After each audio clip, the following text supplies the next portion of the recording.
екінші үшінші номердің өзі сайттың тасында жетіп тұр ғой негізі. Чемпионның белбеуін тартып алған кезде әлем чемпионы солай. Сен үйінде біз елдің президенті Тоқаевқа да болмаған шығар. Белді ұстағандар бір әлем чемпионы болып көрді. Ол тек 3 раундтық боксқа мықты ғой. 10-12 раундқа дайын емес. Бизнесмендер келіп ақша салып жатқан жоқ біздің Қазақстанға. Мына біздің Қазақстан тонап отыр ғой. Ақша шашты, бірақ әлем чемпион жасамады ғой. Ассалаумағалейкум YouTube көрермендері және де кәсіпқой бокстың жанкүйерлері. Бауырлар, бүгін біздің қолда подкастымыздың екінші түсірілімі. Ол жердегі біздің қонағымызды жекелей таныстырып өту керекпін. Ladies and gentlemen, representing from Kazakhstan, Мерке Мадияр Ашкеев. Яғни Мадияр Ашкеев Қазақстанның бірнеше дүркін чемпионы, одан бөлек WSB, яғни білесіздер, Астана Арланс командасы құрамасында әлем чемпионы атанған. Және де осы күні кәсіпқой бокспен Америка еліне барып 14 жекпе-жек өткізіп, оның 7-еуін нокаутпен ұтқан Мадияр Ашкеев бүгін біздің арнаға кеп қалыпсыз. Қош келдің. Қош көрдік. Енді сізді спорт, боксер қауымның бәрі біледі, жекпе-жектеріңізді талай көрген. Енді Америкадан осы уақытта Америка тұрып жатқаныңызды да біледі. Осы жолы Америкаға келуіңіздің себебі жайлы бір тоқталып өтсеңіз. Ассалаумағалейкум, құрметті Айдардың подкастының оқырмандары. Қош келдік. Еліміз енді әрқашан сағынып жүреміз ғой, сыртта жүрсекте. Қазақстан туған жерінде біріншіден сағынышымыз бар. Екіншіден өзімнің осы спорттағы карьерамды айта кеттің. Спорттағы карьерамнан кейінгі енді спорттан кейін өмір бар ғой, кәсіппен айналсам, ол кәсіптің бірі Америкадан Қазақстанға көлік жіберем. Осы уақытқа дейін мыңдаған көлік жібердік. Енді қазіргі таңда енді өмір өзгерістер болып жатқандықтан Қытайдан көптеген заттар келіп жатыр, білесіздер.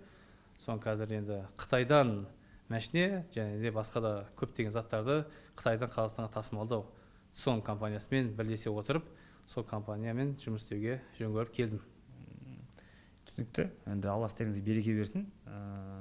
Енді көпшілік бауырлар және де сіздің осы соңғы күндері кәсіпқой боксқа қатысты, біздің кішкене бір Инстаграм желісінде резонанс жасадыңыз. Енді соқыр тауыққа бәрі жем деп қойып, елдер бокс кешін бізде өткізуді бір мода болып кетті ғой қазір. Бірақ сіз кәдімгідей өз критиканың астына алдыңыз. Үнді боксерлар дедіңіз ба, актерлар дедіңіз ба, бір тема қозғадыңыз. Сол тақырыпқа бүгін жеке тоқталғым келді. Өйткені кәсіпқой бокс, білесіздер, бізде енді әуесқой бокстан әлемдік державалардың біріміз, кәсіпқой бокстан енді айтарымыз әлі бар деп жатқан елдің біріміз ғой. Енді бірақ проблемалар жайлы айтып кеттіңіз. Енді ауыр жасырсаң өлім әшкерелейді дейді ғой. Сіз бізде бәрі жақсы деп айта береміз, бірақ енді сіз шындығына келгенде осы кәсіпқой бокстың проблемаларын айттыңыз. Соған жеке тоқталсақ, өз ойыңыз, кәсіпқой бокс бізде даму үшін не істейміз? Енді кәсіпқой боксты даму үшін болғанда бірінші енді мен еш нәрсені ауадан алмаймын, еш нәрсені жаңағыдай курстар оқып алған жоқпын. Бұл кәсіпқой боксты да, әуесқой боксты да өзім 20 жыл өмірімді спортқа арнағандықтан біраз ішкі кухнясы дейді ғой, ішкі кухнясы кіріп те көргем, сыртқысын да көргем. Сондықтан да көргенімді айттым. Ол жердегі айтқан бірінші тоқталға кететін зат, ол жаңа үнді боксер дедік қой. Енді ұрмай жатып индийский кинода қандай құлап жатқаны, ол енді қате болды. Оның бәрін жасап жатқан кім? Оның бәрін жасап жатқан промоутер, менеджер, матчмейкер, сондай мамандар жасап жатыр. Қай промоутер жасап жатқан? Вообще негізі бұл бокс соңғы сол жекпе-жек индийский актерларды әкелген промоутер компания Зия Алиев деген менеджерский компания болды, бірақ түпкі промоутер компаниясын бөлек менеджерский ода компания. Сол менеджерский компания арқылы жасаған Зия Алиев. Менің бұл жерде айтқым келгені енді көп енді кәсіпқой бокс туралы, өйткені өзімнің жиған терген тәжірибем бар. Соның бәрін ең біріншіден Қазақстанға алып келгім келеді. Өзі түпкі мақсатым қазір алдағы жоспарларым бар, осы кәсіпқой боксты нығайту деген. Ол дегеніміз жаңағыдай кәсіпқой боксты тек әкелмей, промоутер компания қалай жүйе жасау керек, менеджерский жүйе қалай жасау керек, матчмейкер, тренер, катман, боксердің өзінің қандай құқықтары бар, соның бәрін жеке-жеке тоқталып, жүйеге асырып, оның бәрін заң жүзде болса екен деймін. Әркім өз еңбек маңдай тері қатпай тұрып, еңбек ақысын алса екен деген ниетпен келіп отырмын. Оның ең біріншісі бұл кәсіпқой бокстың жүргізетін, барлығын әкелетін, дүние әкелетін ол боксшы. Боксшыдан бастау керек деп ойлаймын. Боксшы жеке құқығы дейсің ғой. Жеке құқығын қорғауымыз керек қой. Боксшы өзіміз өйткені боксшы болғам, қаншама еңбек төктім, қаншама жарақат алдым, соның бәрін бокстан кейін өмірде маған кім көмектеседі? Сол уақытта қысқа уақыттың ішінде істеп қалу керек қой. Мысалы жаңа Зия Алиевтарды өзіміз білеміз, ол біз Қазақстанда бірнеше андай енді шоу элементтармен вечерлар өткізіп жүр ғой енді. неге соны шетелдіктер өткізеді, бізде қазақтар өткізе алмай ма? Бізде енді қаншама бокстан енді қанша боксшыларымыз бар еліміз ғой негізінде. Неге шетелдіктер өткізеді? Неге олар жаңағыдай осындай деңгейге бізді түсіріп жіберді? Шетелдіктердің жасайтын бір-екі нелер деп айтайын, қалай айтсам сіздерге, нюанстары ол шетелдік істейді, өйткені ол өкімет тарапынан, көп шоуларға өкімет тарапынан қарастырылған. Негізінде қарасаңыздар, бірінші бойдан 10-шы бойға дейін барлықтарына қаражат бөлінеді ғой. Оның бәрін өкімет тарапынан олар сұранады. Көпшілік істеп жатқаны сол алдындағы кім, Шарипова, Фируза Шарипованы сол кезде кіммен, Ермек Серік, Серік Ноян бір кішкене нелер болды, әңгімелер болды ғой менеджермен. Сол кезде сол өкімет, Заилевский сол. Ол россиянке. Сыртқы елдікі ғой. Ең біріншіден промоутер компания деген не ол? Промоутер компания деген ең біріншіден ол өз компанияны өзі ғана байып қоймай, ол спорт ол не ғой? Жаңағыдай бизнес қой. Өзі ғана байып қоймай, өзі дүние табады. Одан кейін ол біріншіден Қазақстанда істеп жатқандықтан Қазақстанға дүние әкелу керек қой. Қазақстанға кәдімгі экономикасына көмек пайдасы тию керек қой. Мысалы мен Америкада бокс жасасам, американский промоутер компания бокс жасасам, мен ол жақтан ақшаны бәрін қалтама салып алған жоқпын ғой. Как положено алған еңбекақына чегімнен 30% налог төлеймін, өкіметке төлеймін мен. Төбелестім, ақша істедім, менеджерге бердім, промоутерға бердім, катманға бердім, беретіне бердім. Тағы да одан бөлек 30% өкіметке мен доход әкелдім. Өйткені сол елде сен ақша пайда тауып. Өйткені сол елде табатын. Біздегі жаңағы Зия болсын, басқасы болсын, топырақ шашпен бәрі бірдей. Бірақ бізде Қазақстанда шоу жасап жатқан адамдарға құлақтарын алсыға деп ойлаймын. Біз соны тексеретін мамандар болса, шоуға ақша бөлінді ма? Сол бөлінген ақшадан ол бізге Қазақстанға несі налогын қалдыратындай сондай жасау керек. Ол қалай жасалынады? Біріншіден ол жаңа іштегі организациямен жасайды, боксшыларға береді, өзін жаңа тренер, матчмейкер өзінің затына беретіне береді, жаңа промоутерші. Бірақ та енді басқаларын білмеймін, боксшыға беретін кезде ол сырт елдің боксшыны жаңа индийский боксшылар не үшін әкеледі? Өйткені ол боксшылар бокс жасады да сыртқа кетіп қалады. Ол налог ештеңе төлемейді. Ол біздің елде жасаған ақшаны ол өз еліне алып кетті да. Ол өзі ақша тауып кетті жаңағы боксшы. Ал Зия енді өзі алатын алды, мысалы промоутерлар. Ал бізге өкіметке ештеңе қалған жоқ. Ал егер қазақ боксшысына беретін болса, қазақ боксшы не істейді? $10,000 алды дейді примерно. $10,000 ол жаңағы тренеріне 10% береді. Тренеріне уже тренер ол 10%-дан ол тренер ол не істейді ол ақшаны? Мәшіне ала ма, киім ала ма, дүние ала ма, ол екі елде қалады, елге экономика пайдасы тиеді. Боксер де тоже елге дүние әкеледі, елге пайдасы тигізеді. Сол үшін өз еліміздің боксшыларын қолдауымыз керек. Біріншіден соны айтқым келіп тұр. Енді мысалы қазір жаңағы даже біздің бокс емес, даже мынау велоспорт дейтін зақты, хоккей дейтін спорттарға барасыз, бір 3 жылда 80 миллиард теңге бөліп жүрген ғой. Мысалы мен айтамын да постоянно, неге сондай көлемдегі ақшаны қазақ спортшылар бар жерлерге бөлмейді? Мысалы бокста қазақтар 90%, 95% ба даже. Күрестер мысалы орыс енді бұяқта бір ешқандай бір ұлтқа не жоқ, бірақ енді бір еліміз қазақ болғаннан кейін қазақтың баласына пайдасы етіндегі спорттарға бөлінсе дейміз. И бұлардың көпшіліктері легионер ғой, мысалы өзің айтпақшы, шетелден келген. Енді не үшін олар шетелдіктер ыңғайлы десең, жаңағындай оларға мысалы шақырады, бір Африкада болмаса бір Францияда бір 5-ші орында номерда жүрген біреу шақырады, айтады, саған $20 зарплата, короче, сен бір $15,000 өзің аласың да, қалған маған шығарып беріп тұрасың, карточкадан шешетін адам ғой, шешеді, қалма беріп тұрасың. И болды, ол кетеді, ертең контракт біткеннен кетеді, ертең оны мысалы салық комитеті тексеретін болса да, оның Францияға барып, оны қайтадан қанша алдың деп сұрамайды одан. И ол мысалы ортада жемқорлыққа жол ашатын бір схема ғой негізі конкретно. И біздің де бокста осы нәрсе болмасын деген ойыңмен айтып жатқан шығарсың деп ойлаймын. Сол ғой, сол жемқорлықты кішкене. Сосын біздегі боксшылардың да өздері кішкене өз құқықтарын қорғау білмейді сияқты негізінде.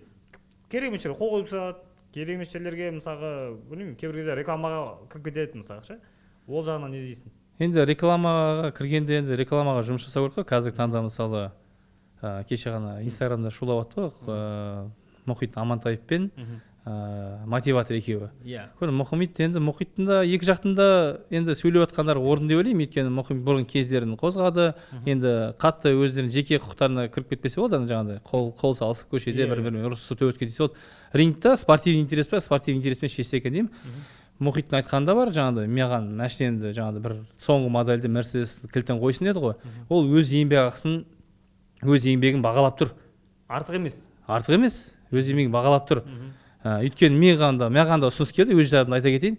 Мен осы 14-ші жеңбе-жегімді бокс жасап, 15-ші жеңілген кезде Қазақстандағы бір-екі промоутерға тура осындай бір сұрақ туралы бір-екі сондай дұрыс емес жасты жасалып жатқан Instagram желісі шығарған кезде сол промоутер компанияның ішіндегі бір боксшыға менің менеджеріме Америкаға ұсыныс тастады. Мадиярды мына біздің қазақпен төбелестірейік деді. Маған өзім егіз климс менеджер айтты, Мадияр сенімен хочет, один қазақ орысшалап айтты, сенімен хочет драться деді. Мен айттым, егіз мен 14 бой жасағам, мен қазір осыншама еңбегімді, осыншама жарақатын бәрін, несін бәрін, еңбегімді жайдан жай бағаламаймын, $100,000 берсе, мен шығуға дайынмын дедім. Қазақстан болсын, Америкада болсын, любой жерде, кіммен болса да. Өйткені осы уақытқа 14 бойды қандай термин жинаған. Қазақ тастады. И мен айттым, 100,000 берсе, мен келсем дедім. Сосын Егисқа сәлемдеу жердім. Егис мына жақтағы менеджермен келіскен кезде бұл жақтағы менеджер $10,000 береміз деген. Уже мысалға ол $10,000 мен категориясы шықпаймын. Не қыламын мен $10,000 өзім ол жердегі олар түпкі мақсаты менің рекордымды бұзу болды. Менің рекордымды бұзу, типа Мадиярды осы сөйледі, соны әйтеуір жерге таптау, бізде Қазақстанда бар ғой. Америкада бір қазақ тауып алды. Сондай не істеді? Екі қазақ жүргендер, соның біреусімен төбелесіп қайтты, иә? Сондай болды. И сол жерде мен өз құқығымды қорғай білдім деймін. Жаңа сенің сұрағыңа жауап бере кетейін. Өз құқығымды қорғай білдім. Айттым, содан кейін олар келіскен кезде шығар едім дайындалып, 3 айдай көлемде дайындаламын. И шығатын едім. Бірақ қазіргі боксшыларға келетін болсақ, өз құқықтарын қорғамай жүрген, өз жаңағыдай контракт оқымай жүрген, ана күнде бір шет елдерге, Дубайға, жаңағыдай басқа да елдерге барып қалдым қазақ боксшылармен. Сол кезде контракт көрмеген бала боксшы бойға келіскен, контракт көрмеген. WhatsAppта жүрген дейді, қай весқа келсін десем білмеймін дейді. Мен айтамын, қалай сен бойға келіп тұрсың, контракт көрмегенсің. Сен бірінші бойға саған мысалы ұсыныс келді ма, сен контракт оқу керексің. Қандай компаниямен, қандай раунд, қандай телеканал түсіреді. И өзі телеканал түсіреді десе, ол жерде уже галочка болады. Телеканал деген уже ақша бар ол жерде. Одан кейін қандай салмаққа күресесің, бокс жасасың. Қай салмақта боксқан кезде ол жерде жаңағыдай несі артық салмақ кетіп қалса қандай нелер бар, пункттар болады. Сен мысалы перевес сен болсаң, или қарсылас перевес болса, қанша пайызын организация алады, қанша пайызын сен аласың. Соның бәрі қарастырып, сен бәрі оқып барып, қол қойып, одан кейін қанша тренерің бар, қанша катманың бар, қанша менеджерің бар, соның бәрі жазылады контент. Соның бәрі оқып бару керек та. А біздіктеріне келісе салады, бара салады. Мадияр, мысалы жаңа айтып отырсың ғой, мысалы бізде жаңа шетелдіктерге бокс кешімін жасап жатыр. Енді біздің Қазақстаннан енді промоушндар ашылып жатыр ғой, бірақ ашылып арты жабылып жатқандардың саны көп та, короче. Ашылғаннан қарай жабылып жатқандардың саны көп. Өйткені әлемдік аренаның өзінде мысалға UFC-дің бойцтарынан қарағанда кәсіпқой боксшылар көп алады. Олардың аппетиттері көбірек та енді. Сосын бір действительно елге ұнайтындай қызықты жекпе-жектер өткізу үшін мықты қарсыластар келу керек қой негізінде. Бокс кешінің андай светі, жарығы, несінен бұрын ел енді төбелес көру үшін келеді ғой. Ел төбелес көру, эмоция алу үшін келеді. Бірақ Қазақстанның бір мықты боксшысына мықты емес қарсыласы келіп беріп отыр да, қазір көріп отқанымыз индийский актерлар да келіп отыр, өзің айтпақшы. Бірақ енді мықты қарсыласы келейін десең, олар ақталады енді. Оған ондай ақшамыз жоқ біздің дейді да. Мықты қарсыласың $100,000 тұрады, жаңа өзің айтпақшы. Ертең бір вечерда мысалға бір 10 бой болмаса 8 бой болады. 8 бойдың бір 6-ауын, 5-6-ауын енді бір мықты қарсылас жасау керексің ғой.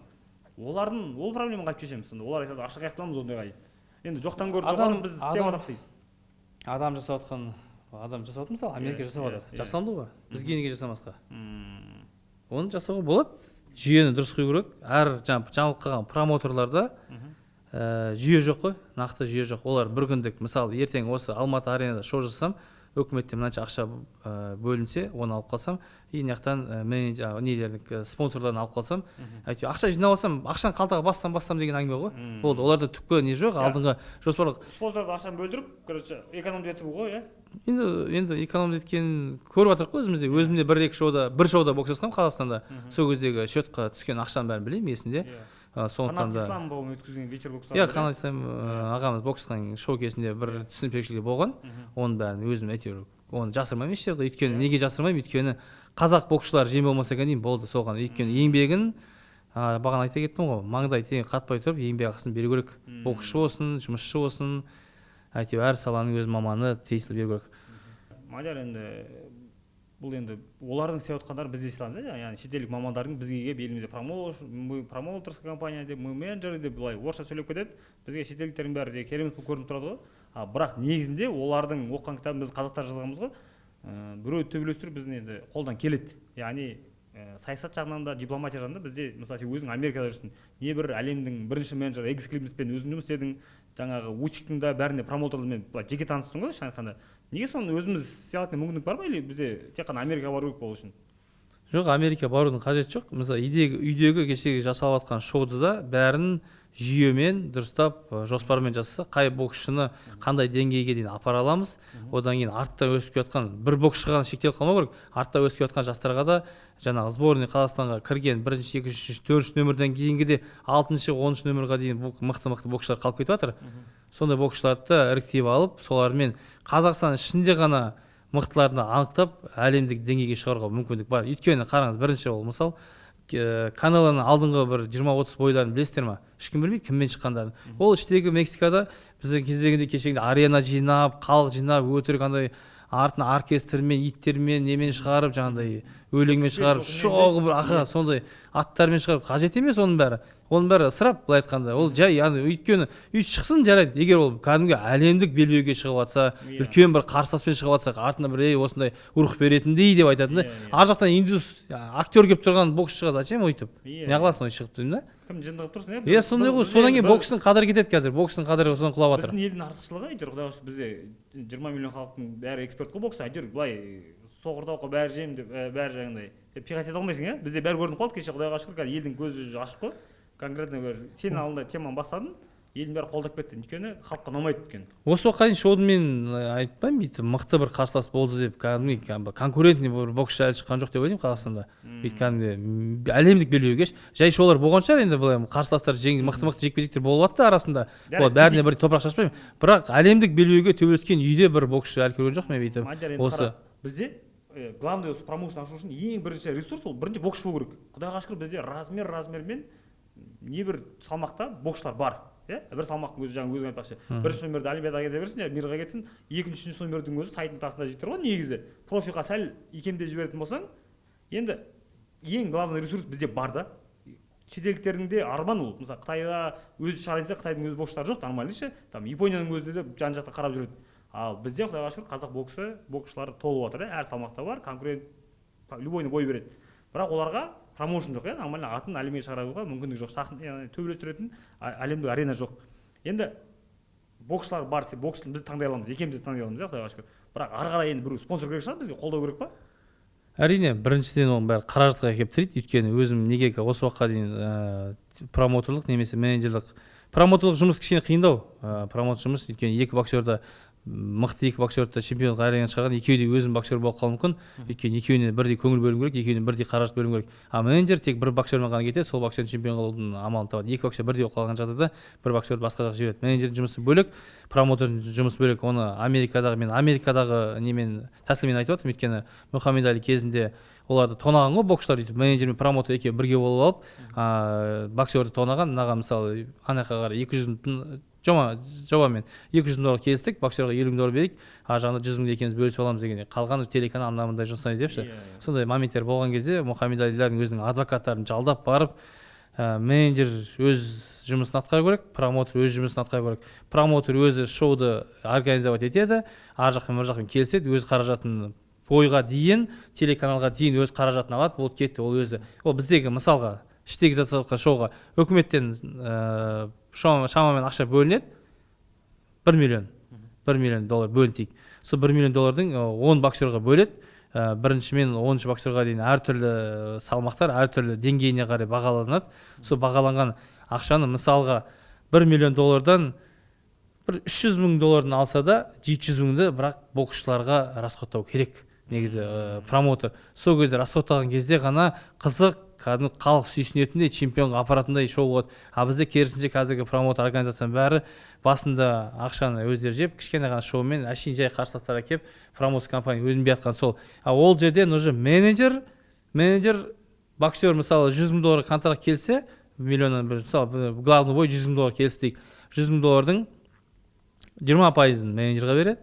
Менеджер өз ақшасын алады. Сол жерден ақша керек. Ал менеджер мына жаққа кірмеу керек, промоутерға. Промоутермен екеуі келісті ма, болды, ол жерде жемқорлық пайда болады ғой. Енді қарашы, мысалы, например, біздің елімізде құдайға шүкір байлар көп қой қазір. Енді өздері жағдайларын істеді, енді бір жасы 50 келіп қалды, ел ағасы болып қалды. Бір елге пайдам тигізіп бір нәрсе істегім келеді дейтіндер бар да енді мұндай. Сөйтіп та біреулер әншілерге келіп тұрып беріп жүреді, біреулер бір істеп беріп отыр дейді, бірақ шынымен мүмкін ниеттері дұрыс.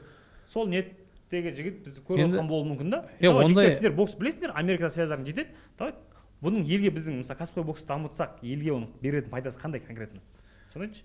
елге беретін, бізге елдің үміт күтетін әлем чемпионы ғой. Әлем чемпионы, шынайы әлем чемпионы айтайын. Өтірік емес. Ол шынайы деп отқаным, мысалы бүгінгі чемпион мира болып тұрған боксшыдан белбеуін тартып алса, Қазақстанға келсін, Америкада болсын, басқа елде болсын, чемпионның белбеуін тартып алған кезде әлем чемпионы солай.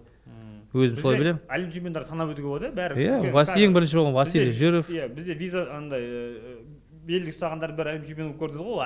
Түрлері ұқсағанмен негізі олардың дәрежесі әртүрлі. Әрине, ол өзім боксшастым ең бірінші NIBF деген белбеу, ол WBC-дің ең бастапқысы. Былай айтқанда Американың горды ғой. Екіншісі WBC Intercontinental, ол Американың уже Қазақстан жеңді, Американың құрлығын жеңді. Америка ішінде чемпионым. Америка WBC. Одан кейінгі пояс енді андай Қазақстанда шоу жасалған кезде қанат ислам шоуын өзім барып, оның санкциясын өзім барып сатып алдым, как менеджер ет, өйткені ол саланы білем. Сондықтан өзім менеджерге хабарласып, өзім боксасын бойға өзім жаңа санкциясын сатып алдым да. NIBF ол бұрынғы кезде Рой Джонстар кезінде сол белбеу официально болған, кейіндері алып тастады. Жаңағыдай налогтарымен дұрыс төленбеген, жаңағыдай махинация болғаннан кейін алып тастады. Қазір қайтадан ол нені компания ашып жатыр, соның несін белбеуін алып келіп төбелескен жайым бар. Сондай белбеу, шынайы белбеулерді ұтып алған, жеңіп алған боксшы чемпион, әлемдік белбеуді чемпион болды. Әлем чемпионы Жәнібек Әлімханұлы тағы. Жәнібек 2 белбеуді алды, Гена да 3 белбеуді алды. Одан кім? Бейбіт Шүменов ағамыз. Бейбіт Шүменов. Бейбіт Шүменов, одан Василий Жиров, Жанат Жақиянов, олар шынайы кәдімгі Жанат чемпион, кәдімгі чемпион болып тұрған боксшыны мынау Жанат Жақиянов оппонент болып шығады. Былай айтқанда мынаған защита жасау керек болды да, чемпионы. Защита жасау керек болды. Қарсыласы Жанат Жақиянов рейтингде бірінші тұрғаннан кейін шықты. Алды да Жанат Жақиянов оны құлатып тастады. Ұтып алды. Негіз бергісі келмеген, бірақ әрине анау бәрі өзінің үйіне барып тұрып кетті ғой. Статистика бойынша мына жақта ұту керек болған. Чемпион ұту керек болған, бірақ Жанат Жақиянов мықты болып, әйтеуір сондай бұйырып қалды. Бәріміз сондай мақтатса жүрдік қой. Қазіргі таңда Жәнібекте боксшы чемпион мира болды, сөйтіп бұйырып қалды сондай. Қазір Мерім Нұрсұлтанов та жүр, Батыр Жүкенбаев та жүр, кәдімгі претендент болып жүрді. Сондай бір шанстар болып қала ма деген сондай спорт, өзің ауыр спортқа білесің. Енді қарап, мына жақтан андай проблема бар да. Әуесқой боксқа енді Құдайға шүкір мемлекет тарапынан кәдімгідей олимпийский вид спорттарына деп ақша бөлінеді. Ақша бөлінеді, ол миллиардтап бөлінеді. Бірақ оның бір тиыны негізі кәсіпқой боксқа кетпейді негізінде. Менің білуімше, өйткені коммерческий вид спорт айтылады, ол енді бұл как бизнес сияқты ретінде. Бұған мемлекеттен ақша бөлінсе де өте аз бөлінеді. Өйткені бұл коммерческий вид спорт дейді, олимпийский вид спорттар дейді. Сөйтіп ақшаның көбі соған бөлінеді. Бокс бар, күрес бар, басқасы бар, енді сборы бар, қанша команда дайындайды. Бірақ енді бұл жақта мақсат елдің имиджі көтерілу ғой енді. Әлемдік ареналарда елдің аттанылуы керек. Бірақ бүкіл 4 жаңағы олимпиада вид түрлерінің барлығының енді 4 жылда бір болатын олимпиадаға дайындалады бәрі. 4 жылдағы болатын олимпиада бір чемпион, 2 чемпион шығуы мүмкін. Оның аты бір мүмкін инфополе дейді ғой жаңағы ақпараттық несінде, желіде арнасында бір жарты жылға шейін жүру мүмкін. Анау бір әкімге барады, бір ат мінгізеді, бір машинаға мінгізеді. Сосын ол жайлы бір екі әңгіме болады, бірақ қазір жаңалықтар өте көп, жаңалық жоқ болып кетеді. Яғни 4 жылда бір болатын олимпиадаға сонша миллиардтап салады да, бірақ оның беретін әсері жарты жыл ғана ғой қазір ары кеткенде. Ал Геннадий Головкин бойында бәріміз тұрдық. Жылына 4 рет тұрдық қой, былай қарағанда 3 рет кемінде жекпе-жек көреміз. Таңертең тұрмайтын қазақтар таңертең Геннадий бойын үшін. Яғни мысалы өзің білесің, Америкада өзім жүрген кездерде жаңағыдай Where I from? I'm from Kazakhstan десең, Triple G дейді бәрі. Бұрындар Қазақстан десе не Борат деп жүретін еді ғой бәрі. Бірақ қазір Triple G деді. Соның яғни сондай әсер беріп тұр. Неге енді әуесқой боксты бүйтіп бүкіл енді мысалы былай айтқан кезде 90% ақшаны сол тек әуесқой спортқа ғана бөліп, кәсіпқой спортта не қолдамайды біздің елде. Неге мысалы бір боксшының көрдіңіз, Головкин сияқты 3 боксер шықсыншы қазір. Бізді кәсіпқой бокс держава сияқты көреді да, мысалы Батыр бар, Садриддин бар сияқты. Өз ойыңды айтып кетші, мысалы Америкада қалай? Әуесқой бокстан кәсіпқой бокс қолдауды меніңше көбірек қолдайды сияқты. Ол жақта өкімет тарапынан кәсіпқой боксты ешкім қолдамайды Америкада. Ояқта сондай. Кәсіпқой бокс ол жеке бизнес қой. Ол біз бір Оскар Далахоя өзі боксер болған, өзі бизнесмен, кім Бобарум бизнесмен, жаңа Эл Хейман бизнесмен. Ол кәдімгі қазіргі топ жарып тұрған менеджерлердің, промоутерлердің барлығы ол бизнесмен адамдар ғой. Өздері жүйені асырып алған. Біздегі жасалып жатқан дүниелер бизнесмендер келіп ақша салып жатқан жоқ біздің Қазақстанға. Біздің Қазақстан тонап жатыр ғой, былай айтқанда. Реально өкіметтен алып жатыр ақшаны. өкіметтен білмеймін енді қандай. Ал жаңағы олимпийский вид ол енді ол жаққа кіре алмаймын, өйткені ол олимпиада болады, ол кәдімгі өз бұрыннан қалыптасқан жүйе, ол уже оған уже қолдау бар, оған қолдаған дұрыс. Ол әуесқой боксты, әуесқой жаңағыдай олимпийский вид болады. Ал промоутер компания деген ол жеке біреудің бизнесі ғой ол. Жеке бизнес болған, мен оның аршысында елдің аты тұр ғой енді. Мысалы Гена Америкада тұрса да, өз мысалы қалдасын толтырса да, бірақ онымен елдің аты қаттырақ көтерілген сияқты менің ойымша. Енді ол енді Қазақстанның атынан енді әрқайсымызда енді сыртқа барған кезде қазақ елім жерім көк туымды көтереміз деп әйтеуір көк туды көтеруге тырысамыз ғой. Енді спонсорларға байланысты деп ойлаймын бұл жақта. Енді кәсіпқой бокста жақта спонсорлар жай ғана мынандай рекламалар емес, жаңағы үкімет тарапынан да, үкіметтің біз Қазақстан атын шығарамыз ғой. Қазақстанның үкіметінде тарапынан жаңағы спорт комитеттері қолдайтын болса, бірақ ол жүйе дұрыс есеппен баратын болса, бөлінген тиесілі бөлінген ақша уақытылы жететін болса, жаңағы спортшыға қатысты шоуды қызық қылатын, әлеуметтік белбеуді әкелетін боксшы ғой, боксшыға емес, жаңағы ортадағы посредник типа промоутер сияқтыларға кетіп қалмаса деген ой ғой. Енді қарашы, мысалы біздің елде енді жоқ емес, құдайға шүкір жағдай жоқ деп айта алмайсың, өйткені жағдай до бағалар көп. Бір шамасы промоушн компаниясы, мысалы Diamond Ring деген болды, біз өзіміз сояқтан бастадық. Біз енді алғашқылардан бұл Американың шетін көрдік. Одан кейін міне енді ауыз толтырып айтатындай Сүлеймен промоушнс болды. Сүлеймен промоушнның өзі қазір баяғыдан жабылып қалды, жұмыс тоқтатты деп отыр негізінде. Бірақ аты дүркілеп Канеломен бірге сбор өтті. Енді ол жақта даже ақша. Енді осы жерде айта кетейін, Айдар, сөзін бөліп. Ол жерде жаңа Сүлеймен промоушн жасады, басқа да жаңа Diamond деп атсын, көптеген промоушн жасады, ақша шашты, бірақ әлем чемпионы жасамады ғой. Ол неге? Жүйе жоқ. Ол жүйе дегенің боксермен, мысалы, 2 боксерді алдың ба, 3 боксерді алдың ба, болды, жетеді. Сен боксермен жұмыс жасайсың, оған кім керек?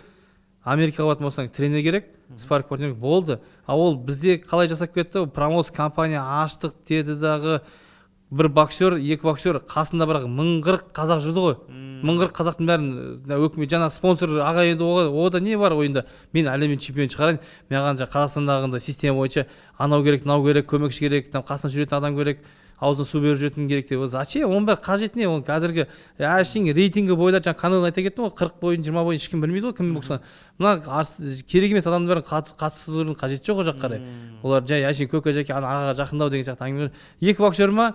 2 боксерға конкретно салу керек ақшаны, болды. Ол 2 боксер не талап етеді? Семьясы болса, семьясына керекті ақшасын, өзінің жүріп тұруына, машинасына, енді спортпен дайындалып жүргеннен кейін денсаулығы кетеді, денсаулығына қатысты. Артық шығын көп болып кетті. Содан кейін олар уже банкрот болды ғой, былай айтқанда. Реально банкрот болды. Неге жүрмей қалды? Чемпионы жоқ, бір боксшы жарақат алды. Ол спортта болатын жағдай.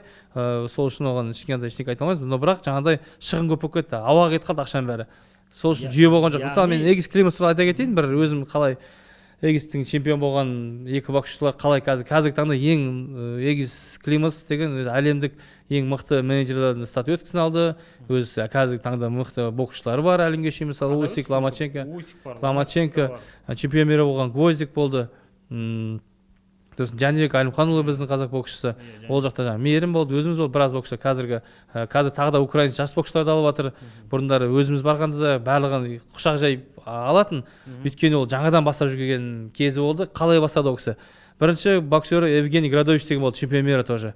Евгений Градович деген ресейлік боксшы, одан кейін Ковалев екеуі болды. Одан кейін олар бір 3 жылдан кейін мен бардым, одан кейін Ломаченко келді, сөйтіп әйтеуір боксшылар көбейіп кетті. Бірақ қалай чемпион мира жасаған кезде ол $600,000 ауаға кететін деді. $600,000 3 жылда 600,000 шығын қалтасынан шығарды. Оның мақсаты не болды? Осы мен чемпион мира қылам, әйтеуір осы спортпен көтерілем деді. Ол сөйтіп жүрді да, бірақ жаңағыдай 1040 адам жинаған жоқ қасына. Жаңа кімді алды? Ковалевті алды и Градовичті алды. Екеуін алды, ана бір поляға алып кетті. Поляда арзан жерге апарып тұрғызды. Сол жерде спарринг партнерлерді айтты, анамен қырылысып жүрді. Сол жақта бір жақсы тренер болып қалды. Сол тренермен жұмыс істеп жүрді. Анда шоу болады, мында шоу болады. Өздері жаңағыдай білмейді, шоуларға апарып әйтеуір подвалдың астында төрешіге шоуларға апарып төрешіп жүрді да. И бір 10-15 бой жиналып қалған кезде Евгений Градович бір сопернигі Қытай елінде қарсыласы жеңіл салмақ қой. Қарсыласы ауырып қалды дейді, шығасың ба деп айтқан ғой. Ана жаққа бір $200,000 бойға кетіп бара жатқан, ана жақтан $20,000 береміз дейді. Ей, Градович дейді, шанс келіп тұрған шығар, кеттік дейді ғой, Эгис айтады. Жүріңдер дейді ғой, бар төбелес керек дейді. Барады, және Градович темппен алды, 7-8 раундта деп құлап тастайды чемпион мираны. Құлап тастайды да, чемпион мира болды. Одан кейін кетті ғой, Эгистің өмірі 180 өзгерді. Одан кейін 1-2 ойдан кейін Сергей Ковалев тоже сондай бір бойға барады. Ол жерден жарады, сөйтіп чемпион мира болады, пояс алады. қазіргі таңда сөйтіп сөйтіп бірақ кімге шығару керек екенін білді, екі боксшыға салдық. Ана сырттағы адамдарға салған жоқ. Бірақ ол егістің өзі емес, ол бапкерлермен ақылдасып отырып, бокс студент адамдармен ақылдасып отырып. Әрине, бұл жаңағы тренерға, полиотақ тренерға апарды деген марқұм болып кетті. Ол кісі мен де сол кісі осы егіс климатқа әкелудің себебі сол кісі болған. Сол кісі таныстырды егіспен, егісті мені спаррингқа шақырды Америкаға, сөйтіп егіспен танысып кеттік. Сол кісінің, ол кісі телефонмен сөйлесетінбіз, былай бағыттарын айтып отыратын. Енді қара, енді Америкадан елге оралайық, елде енді қалай дегенмен енді қазір проблемалар айтып отырық қой, жаңағыдай индийский актерлар да келіп жатыр, қана келіп жатыр. Оларға айтсаң, біз енді ондай ақша жоқ, күшті мықтылар да келді, олар өзі ақталып шығады, оның сөзсіз. Бірақ енді қалай дегенмен бізде промоушн көп болу керек шығар Қазақстанда. Бір тал екі тал. Промоушн көп болған жақсы. Өйткені конкуренция болады. Қазір мен мысалы бір боксшыны қазір бұйыртсайын деп арада айттым ғой, жаңағыда алдағы жоспарым бар деп. Жас боксшыларды, және оның ішінде Бейбарыс Жексен, өзім бауырым қазір документтерін жасап жатсақ, Америкалық келіп дайындап, одан кейін кәсіпқой бокстарды Америкадан, Қазақстаннан жасатып жүрсем, ертең мен сол болған чемпион жасайын да, өзім жүйем жасаймын да, жақсы дәреже келді деген кезде, Қазақстандағы ішіндегі промоушндар бар, мысалы жасап жатқан, сол ішіндегі өзі сол вестағы боксерға айтамын, уже ол деңгейге келді ғой. Бұрын біздер Геннадий Головкин жалғыз болды, Геннадий кім шығады, қазақ төбелестіру деген ұғым кішкене қате болған. Қазір енді бізге өсуіміз керек, Қазақстан ішіндегі мықтыларды анықтап алуымыз керек. Сырттағы актерларды ұра бергенде чемпион бола бермейсің. Өтірік. Іштегі мықтылармен мен баланы дайындап келемін да, міне жаңағы сборная Қазақстанда сол салмақта кім бірінші нөмір?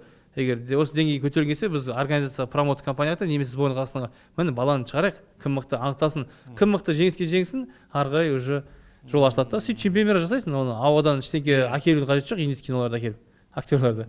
Енді қарашы, былай қарасаң, сол Америкада бар ринг, бізде де бар. Америкада бар мешок, бізде де бар, мысалы, былай қарасаңшы, одан жақсылары бар біздің залда.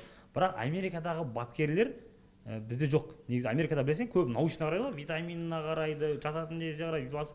И бізде бапкер и промоутер болып кетеді, и менеджер болып кетеді, и диетолог, и массажист, и психолог, короче, бәрі дұрыстап істе. Массаж бүйтіп иығын басады да, давай вперед дейді ғой. Ал біздегі бапкерлерге не жетпейді сонда? Біздегі бапкерлер қалай өзі вообще, бапкерлерге қанша баға қоясың өзі? Бапкерлердің енді сыртқа шығпағаннан кейін, ел көріп, жер көрмегеннен кейін барлығына бір топырақ шашпаймын. Кей тренерлер бар, жақсы ізденіп жатқан маман. Олар бірақ андай ішкі залдарда өздерін дайындап бере алады, но бірақ үлкен аренаға шығара алмай жатады. Ол жақ шыққан кезде кішкене жаңып кетеді. Бокста бар ғой, кішкене боксер, домашний боксер, сыртқы боксер деген жаңып кетеді. Сол сияқты тренерлер де бар, жаңып кететін. Бапкерлер бар, бірақ та енді білікті мамандардан да ақыл кеңес ізденген дұрыс деп ойлаймын. Сол ізденгеннің арқасында үлкен чемпиондар шығады. А былай енді іштегі тренерлер бар, енді былай жақтап айта алмаймын. Нашар тренерлер бар. Бізде де мысалы қарсылас жоғымыз ғой, қарсылас та бар, и болмаса атақты боксшылар бар. Қазір Америкада төбелесіп жүрген жігіттер бар, Канадада төбелескен жігіттер бар. Оларды неғып төбелестірмейді? Біздің елімізде кештерде мысалы. Бағана айттым ғой, жаңағы Мұхит Амантаевты себеп қыла кеттік қой, көлігін сұрады дедік қой. Сол сияқты ғой.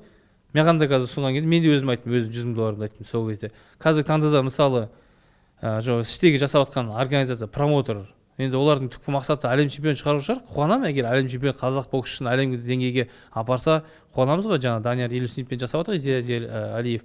Сол сияқты чемпионға шығарса, қуанамыз. Ол жаңағы индийский актер дейді, таксист дейді, олар арзан болғаннан кейін сондай боксерларды әкеледі ғой, арзанға келісіп әкеледі. Ал сен мысалы өзінің спонсор болып жатса да, өзінің қаражатын шығарса да, өкіметтен бөлінсе де ақша, біздің іштегі жүрген, мысалға айтайық, Батыр Жүкенбаев жүр, промоутер контракт ешкіммен қолмаған. Садрин енді қазіргі таңда Том Люфермен қойды ғой, оған дейін ол да бос жүрді.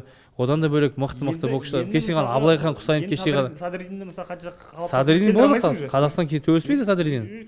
Садрин уже контракт бар. Конечно, контракт бар. Ол жақтан ертең ана жақтан үлкен дәрежеліге орынға шығады, Дазын немесе ESPN каналға контракт отырады да, олар сосын біздің қазақстандық телеканалдар соның бойын мәжбүр болады сатып алуға. Қазір дайын тұрған қолда барын алтын қадірлей алмады да, қазір одан кетіп қалды, енді қиын болады. Сол сияқты боксшыларымыз қазір толып жүр. Абылайхан да жүр, Мейірім Нұрсұлтанов та жүр, Батыр Жүкенбаев та боксшылар жүр. Көптеген жас боксшылар көп енді шығамын деп жатқан. Сол боксшыларға ұсыну керек қой, міне осы бойдан аласың, $70,000, $70,000 аласың, $2,000 емес, $2,000 деген мен де шықпаймын. Оны жай боксшыларды кеше Мұхит Амантаев айтты ғой, шықпаймын деді ғой. Сол сияқты ақшаларын берсін, өйткені ол сол боксшылар арқылы еңбек ақша істеп отыр ғой. Ертең осы чемпион болса, ертең уже ары қарай жаңағы спонсордан да келеді, өкіметтен де келеді, чемпиондық белбеуге де бір қадам жақындайды. Даже мысалға айтып кетейік та, мысалға біздің ел даже әуесқой бокста ел құрама командасындағы бірінші номерлер олимпиадаға барады, мирға барады, азияға барады, екінші номер как спарринг бар сияқты жүр ғой қазір. Мысалы Өзбекстан командасы қайтты, екінші номерға кәсіпқой бокстан бой түзе берсін деді, жекпе-жек түзе берсін, өйткені ол нан сұрап тұрған жоқ, жекпе-жекте түзе береді, уақытын енді ол спортшының өмірі вообще өмірдің өзі қысқа, спортшының спорттағы өмірі вообще қысқа, уақыт өтіп отыр. Мысалға ол екінші номер жүреді да, бір бой, екі бой, үш бой түседі да, өзінің кәсіпқой бокстағы карьерасын бастайды бір шетінен, и және де оны өзбекстандық промоушн подписать етіп алған. Ертең мысалға бірінші номер Азияға барып, болмаса мирға барып травма алып қалатын болса, екінші номер біздің Қазақстанда жаңағындай Садрин сияқты шетелге кетіп қалатын болса, Садрин бері келіп бізге мирға шығып бере сал деп айта алмайсың, өйткені оны америкалық промоутер жібермейді ғой айтады. Генаның жолы қалай болды? Тура сол жолмен кетіп жатыр қазір Садрин. Иә, дәл солай. Өйткені ол неге барды? Өйткені ол жүйеде Садрин барлығы товар ғой, товардың вид бар. Садрин төбелеседі, мықты боксшы. Соны ана кісілер жұлып кетті. Жұлғаннан кейін ол жерде промоутерда, менеджерда, телеканалда жүйе бар. Оларда қазір рейтингі бойынша жасап келеді да. Олар жаңағындай шығынданып жатқан жоқ, көп лишний расход, тек боксшыға салып жатыр ақшаны. Боксшыны салады, чемпион қылады, и боксшы оларға сосын ақша келеді ғой. Сол жүйеге уже қалыптасқан. Бізде сол жаңағы іштегі ашылып келіп жатқан промоутер, менеджерлер дұрыс жүйеге жеткізе алмай қалып жатқаны, ары қарай чемпиондық әлемдік белбеуге апара алмай жатыр ғой. Енді қара, яса біріншіден енді былай ешкім тегін төгіспейді, ясно, оны түсінікті ғой бәріміз. Мысалы Америкада біреуге $5 миллион беріп отыр екен, біреуге $10 миллион екен, мен ойладым, базар жоқ, бұл жақтың спонсорлары мықты ғой деп ойласам, бұл жақта сол 5 миллион 50 миллионды спонсор беріп жатқан жоқ. Бұл жақта pay-per-view, яғни платный трансляция.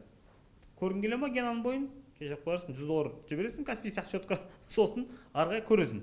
Тегін көретін бойлар бар, оларға төлемей ақ көре бересің, бірақ именно главный бойларға келгенде білесің, Америкада ESPN болсын, қайсы болсын, мысалы ақшасын жіберіңіз дейді, көрінбей қалады. Біз енді тегіннің қадірі жоқ болғаннан кейін, ертең ютубтан болсын көре саламыз деген менталитетте жүрген халықпыз да, сөйтіп жүріп бокс дамытқымыз келеді. Бірақ құнды нәрсе қашанда өзім құны болу керек қой енді былай. Қызық бокс көргің келе ма? Давай төле. Әрине, бізде енді боксшыларға да мысалы қазір қазақта ұғым бар ғой андай бәрі қолдау көрсетіп барамыз дейді. Иә. Барады да, бірақ боксшыға билет бар ма? Билет сұрап берші. Билет сұрап тұратындар бар. Арт жағына кіріп кететін ой ма? Сен боксшыға мысалы маған келесің, маған қолдау көрсетіп жатсың, балет етіп, сен сол Америка қалай жасаған? Маған келген боксшылар билет алып кіре ма? $100, $200, сол билеттен мен өзімнің пайызымды аламын. Қаншалықты көп адам келген, иә, өз ғана аламын. Өйткені айтады, кейде бізде боксшылар болды, Айдын Елжанов болды, Саида боксшылар болды. Солардың бәрі бізде қолдарына тренер әкеліп берді, менеджер әкеліп берді, 100 билетті қолына берді, мынаны бәрі сатасың, сатқанда қаншасы өтеді, сол сенің ақшаң болады деп.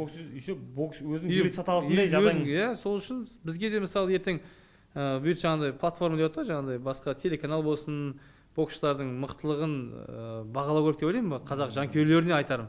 Жанкүйерлер, сіздер қолдау көрсетіп келесіздер ме? 1000 теңге, 2000 теңге, 5000 теңге, 10000 теңге болсын, сатып алып келсеңіздер, боксшыға қолдау болады. Бірақ та енді айланып келгенде ол жанкүйерлердің де ашынатыны бар. Жаңағыдай индийский актер мен таксистер келіп жатса, кім ақшасын төлеп келеді? Оны айланып келгенде жаңа бірінші сұрақ қой, менеджер, промоутер дұрыс жүйе қою керек, дұрыс спортшы қою керек. Матчмейкерді жаңағыдай ақшаны дұрыс қарсылас дұрыс таңлап, дұрыс ақшасын беріп, былай айтқанда адал еңбек болу керек қой, адал. Ана әйтеуір ақша жеп қалу деген болмау керек қой. Сол кезде дұрыс боксшыны қолдап жанкүйер келеді, дұрыс бокс кеші болады. Әйтеуір жанкүйер де риза, боксшы да риза, промоутер риза. Сондай жүйені жасау керек қой бұл жерде. Енді қарап, мына жақта брат айтасың ғой, мысалы, енді бәріміз Америка барып отырған, өзің де біріншілерден болып бардың ғой Америкаға. Гена бар, Генаның артынан біріншілерден болып, өзің бардың, біршама қазақ жігіттерін күтіп алып отырсың, қазақ спортшылар, боксшылар өз үйінде тұрды, бәрі Инстаграм әлеуметтік желіде көріп отырмыз. Мен де өзім күтіп алдым ол жақта, иә. Енді алла разы болсын, бірақ енді қара, сол Америкаға бармай ол жақта жаттығатын болса, или болмаса оның мүмкіндік бола ма? Или тек по-любому қалай дегенмен де Америка барудың амалын табу керек па? Мысалға келтірейін, мысалы Бекман Сойлыбаев жақын кезде жекпе-жекте Мейірім Нұрсұлтан өткізді, сол боксшыларды қарап жүрмін соңғы кездері. Қалған боксшыларды енді айтпаймын, өйткені қалған боксшылар үйде боксасты, шоу жасады, ол жақта дайындалды, ол жақта боксасты. Ол іштегі боксшылар былай айтқанда жаңағыдай индустриямен мықты қарсылас келген жоқ ешкімге. Сол үшін оларға ештеңе айта алмаймын. Мейірім мен Бекманға жаңа адал промоушн және Эгис Климас өз үлесін қосты, оған жақсы қарсыластарды берді. Кәдімгідей Өзбекстанда Мейірім боксасты, Бекман да бір-екі жерде боксасты, мықты қарсылас берді. Олар жеңді, Аллаға шүкір. Бірақ та айтарлықтай Америкадан құлататындай моменттер болды, мүмкіншілік, бірақ құлата алмады. Неге? Өйткені дайындықты олар мына біздің сборный Қазақстанмен және де іштегі осындағы алтыншы жетінші городтың чемпиондарымен спарринг партнерларда спарринг партнер бар ма төлшісің ба деп соларға әкелді да солармен спарринг партнерлар жасады и сборный балаларымен бокс жасады мерінде бекманда өйткені ол боксшылар біздегі сборный Қазақстан мықты, ол тек 3 раундтық боксқа мықты ғой, 10-12 раундқа дайын емес. Және де олардың стилі бөлек, Мейірімнің стилі бөлек, кәсіпқой бокстың стилі бөлек. Сол сияқты кәсіпқой боксшысын дайындау керек. Жаңа айтқым келіп жатқаны іште емес, егер үлкен дәрежеге жеткің келсе, Америка, Англия, Канада, немесе жақында Ресейге барып, сол жақта жатып дайындалып бір контрактқа отырып, бізде Қазақстан тойға шақыратындар көп, бір әрине ол да бар. баняға екіп кетті деп айтатындар бар. Сен мысалы 10 күн тренинг істеп жүресің, ат сияқты атса шаптар бір күн жемін дұрыс бермей қалып, бір күн дұрыс тренинг істетпесең шаппай қалады ғой. Сол сияқты бокста да сен бір ай сборда жүресің, келесің 2 күн 3 күн ішінде кальянға шақырады, тойға шақырады, сонымен сен өкпеңді қайтадан жауып тастайсың. Бармасаң ренжиді, өзің жоқ қалып деді. Иә, ондай бар енді қазақта ұят болады деген сияқты. Сол үшін чемпион болғың келе ма? Бәрін жиып тастап, қазір Садрин сол жолда келіп жатыр. Садринді кімдер Том Люфлер Биг Бер алып кетеді, жоғары жақ, ояққа ешкім бара қоймайды. Анда-санда бір достары барып қалса, бірақ өздері тауда дайындалады. Сол сияқты Америкаға қазір күтіп жатсың деп жатсың ғой. Сөйтіп келемдегі боксшылар болса, бағытын көрсетуге дайынбыз, көрсетеміз, бірақ дайындалу керек. Саған келетін боксшы примерно қандай болу керек? Саған келетін да, мысалы саған. Бірінші алдыңғы кезде подкасттарда өзім Инстаграм желімді алып жүргем, ең бірінші тәртіп керек қой. Білесің, Америкаға барғанда көпшілігіміз сол өмір осы жақта қаншама ел құрама командасында жүріп ішпеген витаминдерді бірінші болып Америкаға барып іше бастадық қой. Өйткені мысалы қандай спортивный машина болса да, оған сен 80-ші бензинге болсаң, ол ұзаққа бармайды спортивный машина. Ал енді ет пен сүйектен тұратын спортшыға не болса майлы тамақты, болмаса жаңағыдай ішінде дәрумен жоқ тамалар тықылай бергеннен пайда жоқ, тек қана жаңағыдай дәрітхана толтырғаннан басқа ештеңе болмайды деген сияқты. Беретін пайдасы жоқ. Енді Америка білесіз, ол Американың спорты алдыға кетіп қалған себептердің бірден бір себебі өзінің керекті дәрумендер керек уақытында ішеді. Енді біз осы күні енді Америка көрген боксшылардың біріміз, қазір спортшылардың ғана емес, көп біздің елде тұрғындардың иммунитеті төмен. Иммунитеті төмен түскен себепті жаңағыдай спортшыларымыз жекпе-жектің алдында ауырып қалыпты деп жатамыз.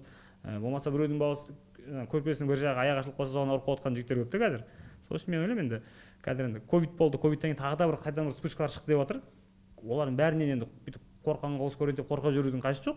Яғни тек қана иммунитет көтеру керек. Енді осы күні мына дәрумен істейтін өзіміз компания ашып отырмыз. Бұл компанияға жаңағыдай Дағыстан елінен, яғни шөп дәрілермен айналысатын мамандар бар. Соларға заказ беріп, тапсырыс беріп, иммунопауэр дейді, яғни иммунитетті 2-3 есе көтеріп жүретін осындай өнім шығарып жатырмыз. Бұл өнім өзіңізге. Иә.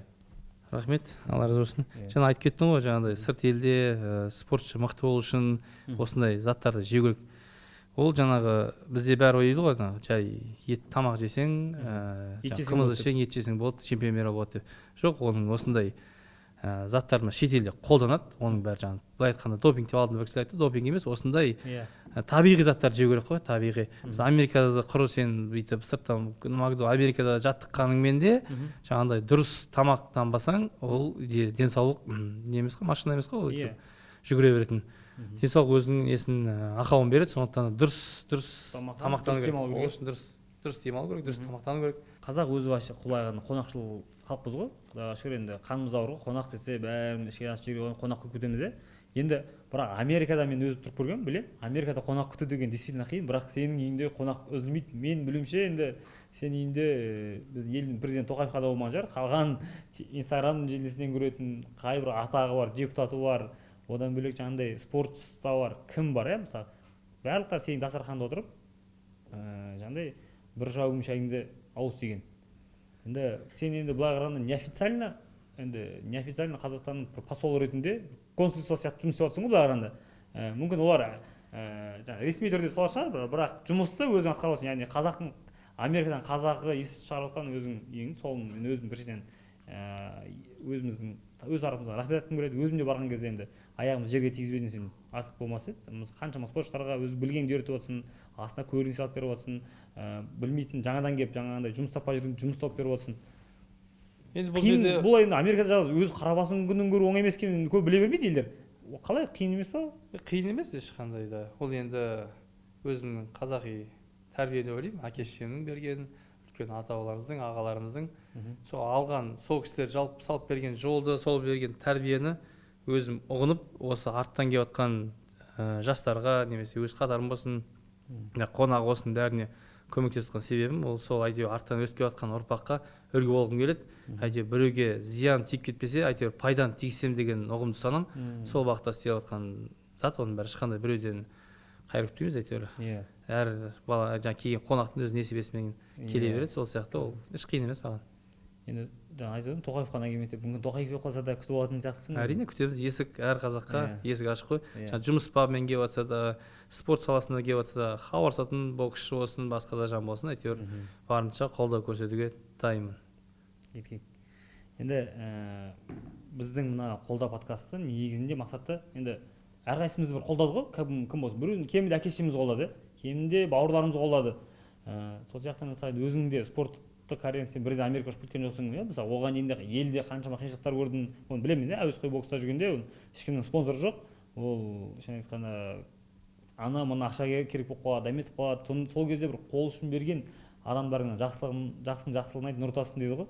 Сондай бір мүмкіндік бар сенде. Мысалға сол әуесқой бокс кезінде ме, кәсіпқой бокс кезінде ме қол ұшын берген адамдардың бір атын атап өту деген нәрсе. Өйткені шынына келгенде кімге де болса енді рахмет айтсаң приятно деп ойлаймын енді. Ағаларың бар ма еді, сондай көршілер бар ма еді, кім еді? Енді Америкаға бастап кеткен кезде былай аса бүйтіп біреу қолпаштап қолдады деп айтпаймын, бірақ енді соңғы әуесқой бокста жүрген кезінде енді Алматы қаласы федерация кішігірім іштегі көмек берді. Одан кейінгі соңғы кездерде уже Марат Шакеев ағамыз Маңғыстау командасына алып, соғықтан біраз демеуші болып, сол кісілер қолдау берді. Одан кейін уже Америкаға өз күшімен өзімнің туған Жәнібек, Жандарбек, Ғани Ашкеев, Марат Ашкеев туған ағаларым бар. Сол кісілердің әйтеуір былай айтқанда дұғасымен кішігірім теңгесімен сөйтіп кеткен жайым бар. Сөйтіп әйтеуір Алла бұйыртып, жаңағы Эгис Климас үлкен менеджер ғой, ең бірінші менеджер мен промоутер тауып сөйтіп үйдегі ағаларыңыз дейсің бе? Үйдегі Құдайға шүкір ондай ағасы бар, жағасы бар дейді, өзің ағаларыңды танимыз. Енді Ғани Ашкеев ағамызды енді кішкене керек қайғырлықта болсын, осы бокс саласындағы адамдар бүкіл таниды. Енді Совет Союзы кезінде шығып отқан. Әрине, боксшысы сол кісілердің салған еңбегі, сол кісілерді әйтеуір қазіргі таңда өйстіп отырғанымызда, халықтың танып отқанда, әйтеуір айтарлықтай әлемдік белбеуді алмасақ та, әйтеуір халықтың алдында көрсеткен өнеріміз осы ағаларымыздың арқасы, сол кісілер берген тәрбиесі, жаңағыдай еңбекке деген несі, спорттық өздерінің білмеген, біз үйренсін, бізде чемпион болсын деген бағыт үйретті ғой.